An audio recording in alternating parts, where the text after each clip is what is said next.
వినాయకుడిని ఇంట్లో లేదా ఆఫీస్లో పెడుతున్నప్పుడు ఈ 10 విషయాలను అస్సలు మర్చిపోకండి. Hi friends, welcome back to our channel.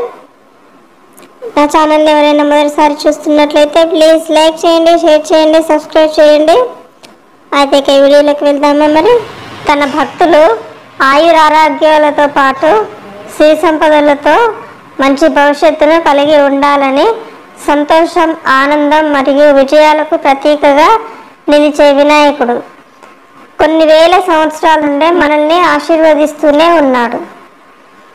ఎవరికి ఏ కష్టం వచ్చినా తాను ముందుండి మనం ధైర్యం కోల్పోకుండా విజయం సాధించేలా నడిపిస్తారు. ఇందు మూలంగానే జీవితంలో ఏ పనిని లేదా ఏ కొత్త విషయాన్ని మొదలు పెట్టాలన్నా ముందుగా అయితే మనం విఘ్నేశ్వర స్వామిని పూజిస్తూ ఉంటాం.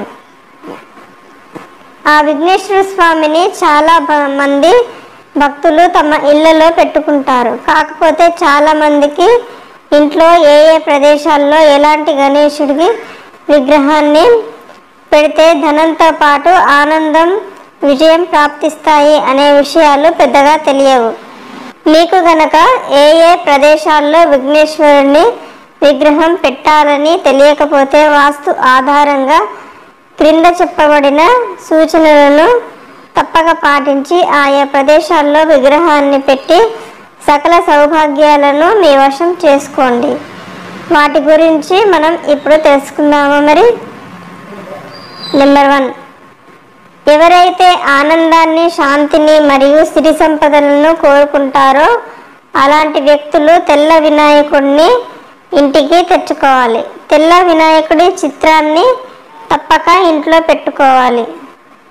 నెంబర్ 2, ఎవరైతే స్వీయ అభివృద్ధి కోరుకుంటారో అటువంటి వ్యక్తులు సింధూర వర్ణము వినాయకుడిని ఇంటికి తెచ్చుకొని ప్రతిరోజు పూజించాలి.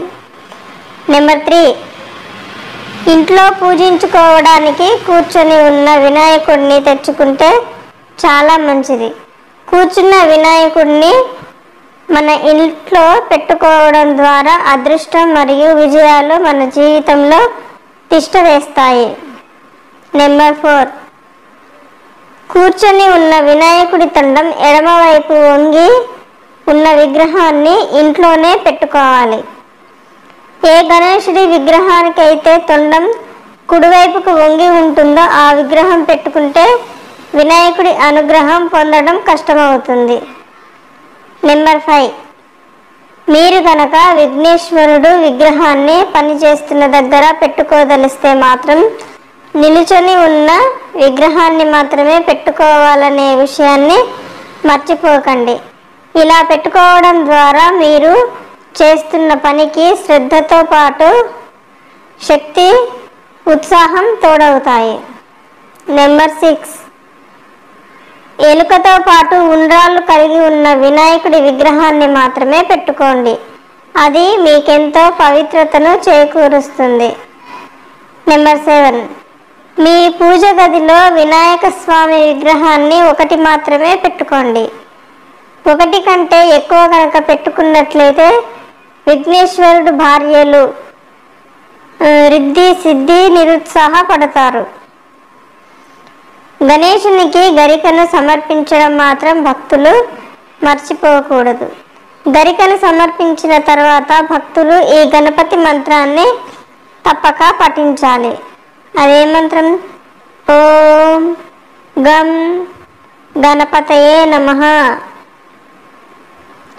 నెంబర్ 9, స్వస్తిక్ చిహ్నం వినాయక స్వామిదని చాలామంది నమ్ముతారు. అందుచేత ఎవరైతే వాస్తు దోషంతో బాధపడుతుంటారో అటువంటి వ్యక్తులు ఇంట్లో స్వస్తిక్ చిహ్నాన్ని పెట్టుకుంటే అంతా మంచి జరుగుతుంది. నెంబర్ 10, ఈ అద్భుతమైన మంత్రాన్ని పఠిస్తే ఆనందం ఖచ్చితంగా కలుగుతుంది. ఓం నమః శివాయ శివ శివ శివ. ఓం శ్రీరామ్ జయ రామ్ జయ జయ రామ్. శ్రీ హనుమతే నమః.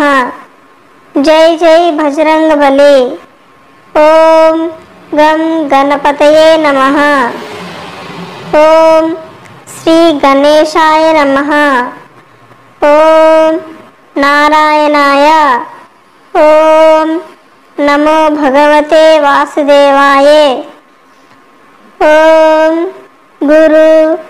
ఓం గురు. ఓం శ్రీ దుర్గాయ నమః. ఓం శ్రీ శనిదేవాయ నమః. ఓం శ్రీ శనైశ్చరాయ నమః. ఓం శ్రీ సూర్యాయ నమః. ఓం సూర్యాయ నమః. ఓకే ఫ్రెండ్స్, ఈ వీడియో కనుక మీకు నచ్చినట్లయితే లైక్ చేయండి, షేర్ చేయండి, సబ్స్క్రైబ్ చేయండి. థ్యాంక్ యూ అండి. Thank you very much.